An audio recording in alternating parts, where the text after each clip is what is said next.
शेतकऱ्यांच्या विविध प्रश्नांच्या संदर्भात व महानगरपालिकेतील बेजबाबदार प्रशासनाविरोधात काँग्रेस पक्षाच्या वतीने तीव्र आंदोलन। नमस्कार, बीएन मराठी न्यूज नेटवर्कमध्ये आपल्या सर्वांचं स्वागत आहे। आज नांदेड शहरामध्ये काँग्रेस पक्षाचे प्रदेश अध्यक्ष हर्षवर्धन सपकाळ यांच्या निर्देशानुसार जिल्हा काँग्रेस कमिटीच्या वतीने मागील 3 वर्षापासून जिल्हा परिषद असो की महानगरपालिका यात प्रशासक राज अनेक गंभीर प्रश्न सामान्य माणसांचे निकाली लागत नाही। साधारणतः महापालिका क्षेत्रांतर्गत बघितले तर जागोजागी कचऱ्याचे ढिगारे आहेत, रस्त्याची परिस्थिती आहे, ट्रॅफिकचा विषय आहे, सामान्य लोकांचे प्रश्न आहेत।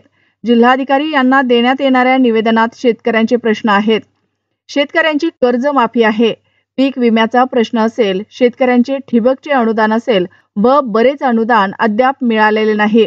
याविषयी आंदोलन करण्यात आले। केंद्रीय राज्यमंत्री रक्षा खडसे यांच्या मुलीविषयी बोलताना खासदार रवींद्र चव्हाण म्हणाले, महाराष्ट्रातील सुरक्षिततेवर गंभीर प्रश्न उपस्थित होत आहे।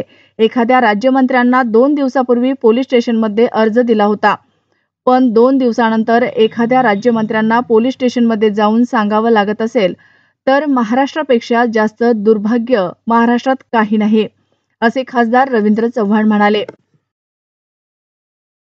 उत्तर प्रदेश काँग्रेसच्या आमचे जे नवनिर्वाचित प्रदेशाध्यक्ष आहेत हर्षवर्धनजी सपकाळ साहेब यांनी जे निर्देश दिलेले आहेत प्रत्येक जिल्ह्याला, आज त्या अनुषंगाने आज आम्ही नांदेड शहर व काँग्रेस कमिटीच्या वतीने या ठिकाणी महापालिका आणि कलेक्टर ऑफिससमोर निर्देशने करत आहोत।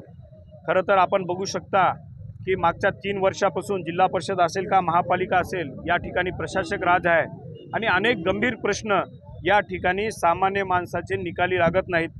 साधारणतः महापालिकेच्या क्षेत्रांतर्गत बघितलं तर जागोजागी कचऱ्याचे ढिगारे आहेत, रस्त्यांची परिस्थिती आहे, ट्रॅफिकचा विषय आहे, आमच्या सामान्य लोकांच्या बरेच जे छोटे मोठे गरजा आहेत ते म्हणजे त्याचे प्रश्न आहेत।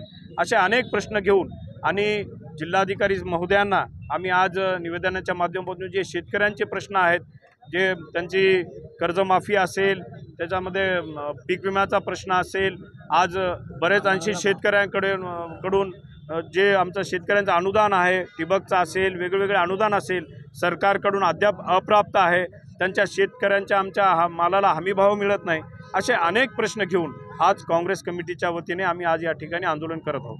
बघू शकता की महाराष्ट्रामध्ये या ठिकाणी सुरक्षिततेवर निश्चितच गंभीर प्रश्न या ठिकाणी उपस्थित होत आहे। काल केंद्रीय राज्यमंत्री माननीय रक्षाताई खडसे यांच्या मुलीची छेड काढण्यात आली। एखाद्या केंद्रीय राज्यमंत्र्याला 2 दिवसापूर्वी पोलीस स्टेशनमध्ये त्यांनी रीतसर अर्जही दिला होता, पण 2 दिवस पोलीस प्रशासनाला त्या ठिकाणी कारवाई करता आली नाही आणि स्वतः केंद्रीय राज्यमंत्र्याला त्या ठिकाणी पोलीस स्टेशनमध्ये जाऊन जर एखाद्या पोलीस इन्स्पेक्टरला सांगावं लागत असेल तर याच्यापेक्षा दुर्भाग्य आज महाराष्ट्रामध्ये काही नाही असं मला वाटतं। पोलीस त्याची चौकशी करेल, त्याच्याविषयी तेच सांगू शकते।